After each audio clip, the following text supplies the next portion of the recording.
आजकल चौखट खत्म हो गया, घर के दरवाजे पे चौखट नहीं होती, खत्म हो गया चौखट, टाइल्स लगा है बराबर, चौखट नहीं होता। ये चौखट है क्या? अच्छा सच बताओ, छत्तीसगढ़ के जितना जन बैठे हो, छत्तीसगढ़ी सास अपन बहुल समझावा, बहू चौखट में जन बैठ बे, क्या बोलती थी? जय श्री राम। छत्तीसगढ़ की प्रत्येक मां अपने बेटी को समझाती है कि चौखट में मत बैठना, गांव में जहां पूछो, प्रत्येक सास समझाती है कि चौखट में मत बैठना बहू को। क्यों? ये चौखट में बैठना क्यों मना है जी? क्या कारण है? याद रखना, जब हम घर बनाते हैं ना तो अपने लिए नहीं बनाते, हम देवताओं का वहां वास करके खुद रहते हैं, बोलते हैं प्रभु सब कुछ आपका है, हम तो आपके यहां रह रहे हैं, रखना है तो रख लो, ये बना तो दिया है लेकिन आपके लिए बना है, आपने बनवाया है, हम इसमें रह रहे हैं। इसलिए घर के प्रत्येक हिस्से में देवताओं का, यही तो है गृह प्रवेश का पूजन। बाजा बजा करके पाल्टी भोजन करा देना ये गृह प्रवेश नहीं है, याद रखना। वो पंडित जी जो वास्तु शास्त्र के ज्ञाता हैं, विधि पूर्वक जो पूजा कराते हैं, वो है गृह प्रवेश। रसोई में, चूल्हे में अग्नि देव का वास हो, जहां घर में पंप खोदा गया है जमीन, वहां पर वरुण देव का वास हो, घर के ऊपर हनुमान जी का शिखर पर ध्वजा लगाया जाता है, वहां पर हनुमान जी का वास हो, ईशान कोण में सूर्य नारायण का वास हो, आग्नेय कोण में अग्नि का वास हो, अन्न भंडारण केंद्र में अन्नपूर्णा का वास हो, सब जगह देवी देवताओं का वास किया जाता है। और घर के दक्षिण भाग में गृह स्वामी का वास हो। इस प्रकार से घर की व्यवस्था बनाई जाती, वो देवताओं के लिए बनाया गया है। और घर के जो मेन दरवाजा है सामने, मुख्य द्वार, जहां पर चौखट जिसको हम लोग कहते हैं, वहां पर नरसिंह भगवान को बैठाया जाता है, क्योंकि वो रिजर्व सीट है। किसका? नरसिंह भगवान का। सच बताओ, नरसिंह भगवान कहां बैठे रही? इस हिरण्यकश्यप के कहां बैठे रही से? दुआरी में, है कि नहीं? हिरण्यकश्यप को जब नरसिंह भगवान ने मारा तो कहां बैठे थे? घर के दरवाजे पर, चौखट के ऊपर। और जहां नरसिंह भगवान बैठ जाएं, है किसी की हिम्मत वहां बैठने है? नरसिंह भगवान दरवाजे पर बैठे, तुमने गृह प्रवेश कराया, वहां तुम बैठ जाओगे तो नरसिंह भगवान के ऊपर जो बैठेगा वो बचने वाला नहीं है, वो तो हिरण्यकश्यप के जैसा होगा, पेट को कलिंदर जैसे चीर देंगे पकड़ के, जैसी यार। समझ में आई कि नहीं बात? हिरण्यकश्यप बैठा नरसिंह भगवान के पेट पर, पीठ पर, गोद पर, चीर के फेंक दिया। नरसिंह के गोद पर बैठने वाला तभी बचेगा या तो वो प्रहलाद हो, भगवान का भक्त हो, या उनके चरण का कोई अनन्य दास हो। प्रहलाद ही बचेंगे, इसलिए चौखट पर बैठना मना है। लेकिन आजकल ऐसे अनपढ़ इंजीनियर हुए हैं कि चौखट ही गायब कर दिए। घर का मकान बनाते हैं तो चौखट ही गायब। चौखट माने चौकट, कठ माने काष्ठ, चारों तरफ जिसमें काष्ठ हो। दरवाजा चाहे जहां पर तुमको लोहा लगाना लगाओ, पत्थर लगाना लगाओ, जो घर का मुख्य द्वार हो ना उस पर लकड़ी लगाओ, और खास करके डूमर की लकड़ी लगाओ। चौखट सबसे बढ़िया किसका होता है? आजकल साल, सैगोन, सरई, साजा लगाए पड़े हैं, जय सिया राम। तीनों तरफ की लकड़ी तुम्हें जो लगाना है लगा लो, चंदन का लगाना है लगा लो, लेकिन जो नीचे वाली लकड़ी है वो डूमर का होना चाहिए। किसका होना चाहिए? वो नरसिंह भगवान का प्रिय काष्ठ है, जिसके घर के चौखट पर डूमर की लकड़ी लगी हो, उसके घर में कभी भूत प्रेत बाधा नहीं प्रवेश कर सकती। वहां नरसिंह भगवान बैठते हैं। अच्छा सच बताओ, सब लोग घर के दरवाजे पर संध्या काल में दीपक जलाती हो कि नहीं जलाती हो? दिया जलाती हो? कांवर जलाता हो? लकड़ी चौखट आगी लग गई तो पते च नहीं है। मोर साथ जलावत रहीस महाराज, वो कांवर जला, बोले ओखर साथ जलावत रहीस, वो कांवर ओखर साथ जलावत, तय सांस लेबे कांवर जलावत रही, तेल बता, पता नहीं है महाराज। जलावत आवत एकर जती जलावत है कि नरसिंह भगवान बैठे, नरसिंह भगवान दरवाजे में बैठे हैं, इसलिए दीप जला के आरती करती है घर की नारी और बोलती है, बोले हम आपके शरण में है। हे नरसिंह भगवान, सुबह से मेरे घर का मालिक गृह स्वामी कमाने के लिए बाहर गया है, मेरे बच्चे पढ़ने लिखने के लिए बाहर गए हैं, मैं अबला नारी घर में हूँ, मेरे घर की रक्षा करना, मेरे बाल गोपाल पति की रक्षा करना, इसलिए मैं दीपक जला रही हूँ। इसलिए नरसिंह भगवान की पूजा की जाती है दरवाजे पर। जिसके घर के दरवाजे पर चौखट हो, रोज दीपक जलाया जाए, उसको भूत प्रेत उतरवाने के लिए जाने की जरूरत नहीं है कहीं पर, भूत प्रेत घुसेगा ही नहीं। लेकिन आजकल न घर के दरवाजे में चौखट, न घर के भीतर आंगन, दोनों खत्म हो गया। फ्लैट माने सब प्लेट हो गए बराबर, जय सिया। अब चिड़ई खोंदरा बरोबर टंगाए हैं ऊपर में, एक दूसरा देखा तुम्हें, न दरवाजा न चौखट, न घर के भीतर का आंगन। अब आंगन चौखट में, दरवाजे में चौखट तो है नहीं, बिल्कुल प्लेन टाइल्स लगा है। अच्छा सच बताओ, ये तो आध्यात्मिक कारण हो गया। वैज्ञानिक कारण, घर के भीतर कोई जीव जंतु सीधे प्रवेश नहीं करेगा। सांप भी जाएगा ना, तो जाएगा तो सिर टकराएगा, वो सोचेगा कौन टेंशन ले, किनारे से निकल जाए, लेकिन वो क्रॉस नहीं करेगा वो। लेकिन अब बिल्कुल प्लेन कर दे है, जावत घूसरत जय सिया राम का वहां डोंगी घर खर खर खर घूसरत घर गिर, मर गए, काल सर्प योग वहीं बन गया। लेकिन सांप बिच्छू जीव जंतु सब भूत रहे हैं। भूत प्रेत भी बिना टोल टैक्स के डायरेक्ट एंट्री कर रहे हैं। जाओ देखो बागेश्वर धाम में एक जगह चिल्ला दी 2000 भूत भूखड़ा अपना चल शुरू कर दिया। अभी आज गुड़वारी में बागेश्वर महाराज बसंत जी करवारी से आगे हमारे बसंत जी धर्मवीर जी, ठीक है, बोले प्रेत राज सरकार का दरबार होगा, इसे कही तालो दादा पंडाल खाली हो गए, जय सिया। डर के मारे भागे भूत मन, पड़ोसी भूत निकल के कही वो महतारी बेटी गेरी इनते एक दूसरा डर रहा है, पता चला बेटी भूत निकल गए। वो महतारी लाज पता चली इसकी भूत है, ये कहां लाए सब भूत। हाँ चौखट ला खत्म कर दो खर सती आए। भारतीय वैदिक शास्त्रीय परंपरा से जीवन जीना जो बंद करेगा, वो सारे विघ्न बाधाओं से ग्रसित रहेगा, उसका कल्याण नहीं होने वाला। जय श्री राम। वो पूर्णतः साइंटिफिक, पूर्णतः प्रमाणित है। भौतिक कारण ये है और दैविक कारण ये है कि नरसिंह भगवान वहां पर विराजते हैं, इसलिए घर के दरवाजे पर चौखट होना चाहिए और घर के भीतर आंगन होना चाहिए। आंगन क्यों होना चाहिए? अच्छा सच बताओ, पुराने जमाने के जो मकान होते थे वो एकदम 5 स्टार होटल जैसे होते थे क्या? कैसा होता? बड़ा भारी आंगन और चारों तरफ कच्चा मकान और उसमें चारों ढार परछी, बरामदा। छत्तीसगढ़ में उसको परछी कहते हैं, हिंदी में उसको बरामदा कहते हैं। और ले दे के एक आठी कमरा रहते हैं, खोली कहाँ? खोली, रंधनी खोली है कि नहीं? छत्तीसगढ़ में ऐसी बोलते। अब आजकल सब भुला गए आदमी, कावर सीमेंट के पक्का मकान आ गए, प्रधानमंत्री आवास आ गए, कच्चा मकान नंद आ गए। और कच्चा मकान नंद आ गए तो पूरा छत्तीसगढ़ ही नंद आ गए। कावर जब कच्चा मकान नंद आ गए तो भीतिया नंद आ गए, अब भीतिया नंद आ गए तो खपरा नंद आ गए, और खपरा नंद आ गए तो पाना नंद आ गए, और पाना नंद आ गए तो नाली नंद आ गए। खपरा भी 2 प्रकार का, एक पाना एक नाली। और वो नंद आ गए तो काण नंद आ गए, और काण नंद आ गए तो मयार नंद आ गए, और मयार नंद आ गए तो बरेंडी नंद आ गए, और बरेंडी नंद आ गए तो ओरमाती नंद आ गए, और ओरमाती नंद आ गए दुआरी नंद आ गए, पठेरा नंद आ गए, खूंटी नंद आ गए, काका चीनी नंद आ गए। चल बताओ, सब चीज तो खत्म, अब क्या छत्तीसगढ़ में बचा?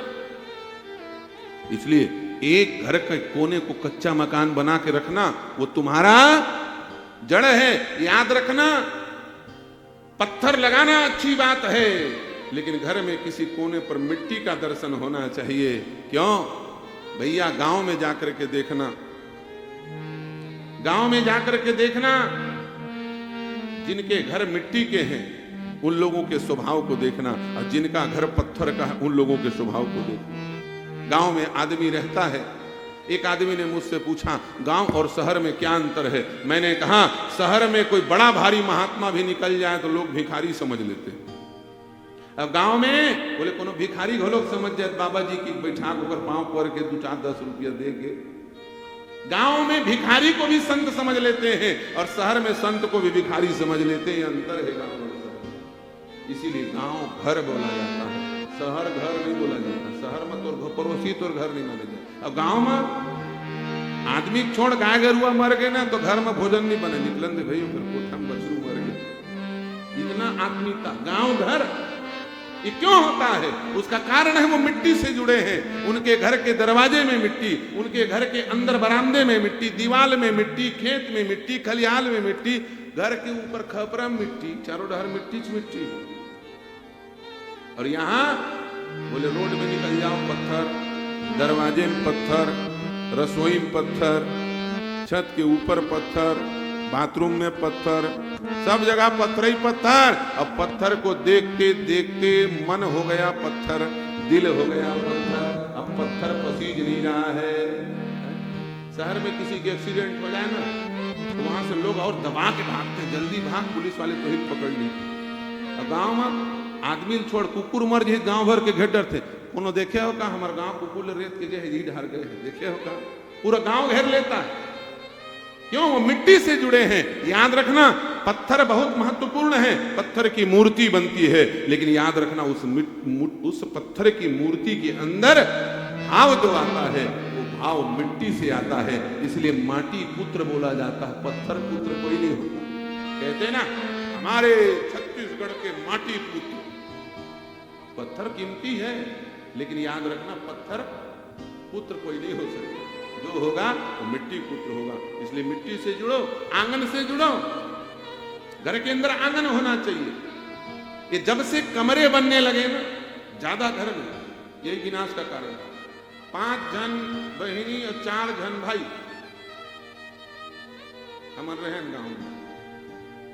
एक धार के बरामदा लाइन से लगे 4 पाई, और सबसे बड़ी बहन सारे बहनों की कमांडर, और सबसे बड़ा भाई हम लोगों को कप्तान।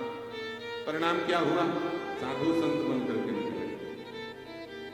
अब आज घर में रहने वाले 3 लोग और घर में बना है 14 ठो कमरा। रहने वाले 3 लोग और 10 ठी कमरे में भूत घुस रहे। अब वो कुछ है ही नहीं, भूत मनसों थे, बढ़िया है, हल्ला गुल्ला नहीं हुआ, हवा पानी नहीं चलती ही मेरा है कि भूत घुसा है वहां। अब बचे खुचे वो आदमी, वो चौखट है नहीं तो घर में भूत घुसा, वो आदमी भूत बन गया, 10 बजे सो उठ रहा है। अब वो आदमी कमा कमा के परेशान, वो सोचता मैं पैसा लाऊंगा, पत्नी खुश हो जाएगी, बेटा खुश हो जाएगा, बेटी खुश हो जाएगी, कुछ नहीं, टाइम टाइम फुस हो जाता है। खुश हो एक चक्कर में गड़बड़। कहा? बोले तैं बहुत बढ़िया सोचा था कि रुपया पैसा कमा कर अपन घर परिवार ला पाल लूं, पोस लूं, सब कुछ सुविधा दे दूं, लेकिन ये कमरा सब बर्बाद कर रहा है। क्यों? तुमने 2-2 लाख का मोबाइल अपनी बेटी को दे दिया, बेटे को दे दिया, वो कमरे में घुसी है और वो भगवान जाने किस जिहादी के द्वारा लव जिहाद का शिकार हो रही, उसका निगरानी कौन करेगा?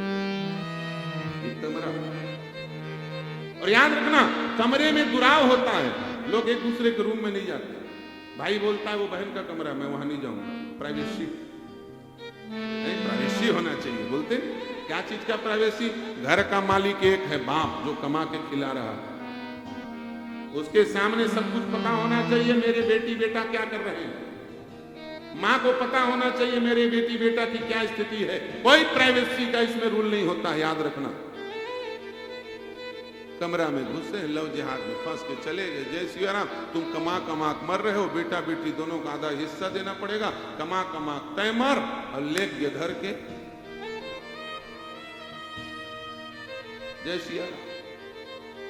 कमरा परिवार को बांटता है, तोड़ता है। इसलिए तुलसीदास जी ने कमरों की बड़ाई नहीं की।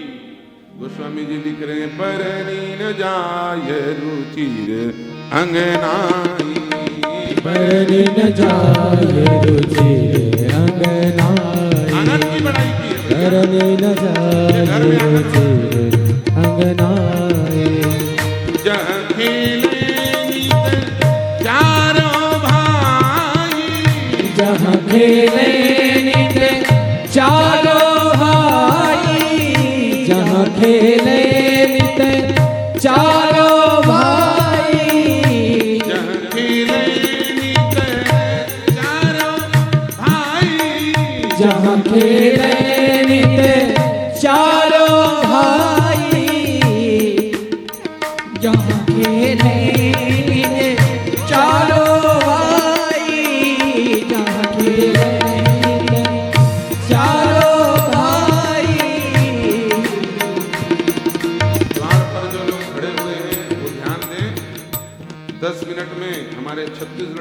उप मुख्यमंत्री गृह मंत्री श्री विजय शर्मा जी भी सत्संग में प्रणाम करने के लिए और हनुमान जी महाराज का दर्शन करने के लिए यहाँ पर आ रहे हैं। तो जो व्यवस्था करें वो ध्यान देंगे। बरनी न जाए संजय तिवारी जी गोविंद जी लेकर के आए। बरनी न जाए रुचिर अंगनाई, आइए बरनी न जाए रुचिर अंगनाई,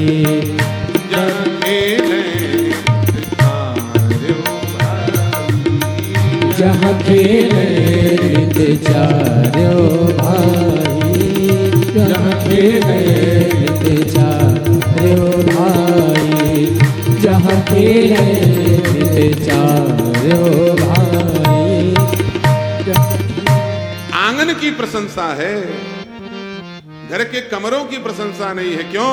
जीवन पारदर्शी होना चाहिए। यदि गृहस्थ हो तो शुद्ध गृहस्थ रहो। ऐसा नहीं है कि केवल साधु बंदित है, साधुओं की वंदना होती है। सामने इधर बोलिए सियावर रामचंद्र भगवान की। हमारे अत्यंत आत्मीय राष्ट्रीय स्वयंसेवक संघ के पूर्णकालिक प्रचालक और हमारे अत्यंत सन्निकट श्री संजय तिवारी जी और भी संघ के दायित्ववान स्वयंसेवक यहाँ पर पधारे हैं। आप सब लोगों का श्री व्यासपीठ की ओर से अनंत कोटि स्वागत है। साधुवाद है, साधुवाद है, साधुवाद है। जीवन पारदर्शी होना चाहिए, चाहे साधु का हो चाहे गृहस्थ। ऐसा नहीं है कि केवल साधु हमारे यहाँ वंदित है। अरे बड़े बड़े साधु ना राजा जनक के यहाँ जा करके ब्रह्म ज्ञान की दीक्षा लेते थे, कोचिंग पढ़ते थे। ऐसे नहीं कह दिया गया क्या धन्य है गृहस्थाश्रम। क्यों धन्य है गृहस्थाश्रम? इसलिए गृहस्थाश्रम धन्य है क्योंकि ये बाकी तीनों आश्रमों को पालित पोषित करता है। अरे बाबा जी बने ही जाओगे, गृहस्थ नहीं रहेगा, भोजन कौन कराएगा? भोजन कराने वाला तो गृहस्थ आश्रम है ना, संस्कार देने वाला गृहस्थ आश्रम है। हम सनातनी हैं, यह बात एक साधु बताए और एक गृहस्थ उसको करके बताए।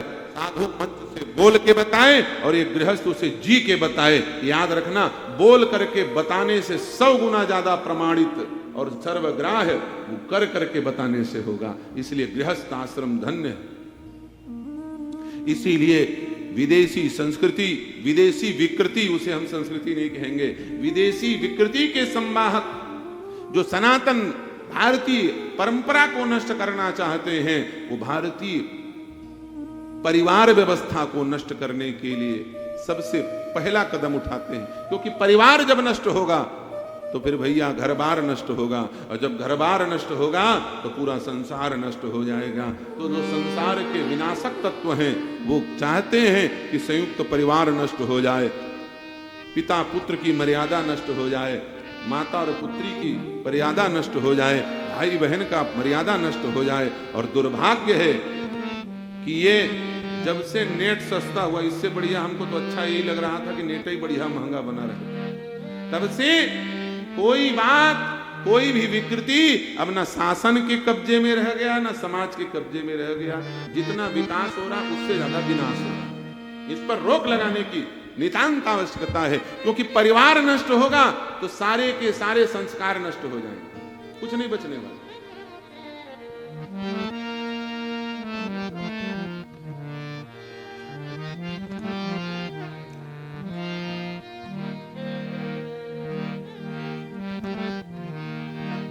तो इसलिए सर्वप्रथम आवश्यकता है परिवार को बचाने की। और परिवार को बचाना है तो घर को बचाना पड़ेगा, और घर को वैदिक विधान से बनाना होगा। इसलिए घर के दरवाजे में चौखट जरूरी है और घर के भीतर आंगन जरूरी है। क्यों? कमरे घर को बांटते हैं और आंगन कमरा घर को तोड़ता है और आंगन पूरे घर को जोड़ता है। अच्छा सच बताओ, घर का सबसे प्रिय स्थान कौन होता है जहां सब लोग पहुंचते हैं? आजकल उसको हाल कहते हैं, हम लोग उसको आंगन कहते हैं। वहां कोई भी जा सकता है, कोई किसी को संकोच नहीं, हर व्यक्ति बिना संकोच, लेकिन एक दूसरे के कमरे में जाने में घर के लोगों को ही संकोच होता है। इसलिए हर घर में आंगन होना चाहिए, हर घर में चौखट होना चाहिए,